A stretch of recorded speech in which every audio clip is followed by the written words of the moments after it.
સંસ્કાર માટે રાત અને દિવસ પ્રયાસ કરતા હોય. મને કેટલાક પૂછે, આજ મને કોઈ રસ્તામાં કીધું મારે આવવાનું હતું ને તો સ્પીડ ગાડી આવતી અને સ્પીડ કેવી બાવાની તમે જોઈ નહીં હોય છે.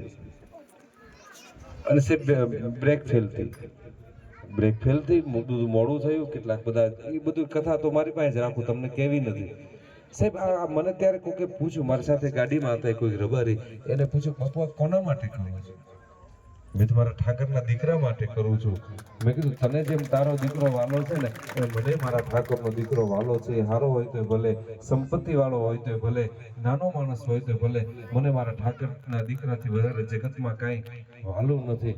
એટલા માટે હું થોડો 5ના બદલે 10 વાગ્યા સુધી, પણ 10 વાગ્યા આવ્યા એનોય મને રાજીપો છે. એટલા માટે કે તમારા હૈયામાં ધબકતો મારો રામ, તમારા હૈયામાં ધબકતો મારો ઈષ્ટદેવ વડવાળા દેવ, તમારા હૈયામાં ધબકતી માં ભગવતી ચામુંડના આશીર્વાદ હંમેશા માટે તમારા જીવનમાં ખૂબ સુખ શાંતિ અને સમૃદ્ધિ આવે.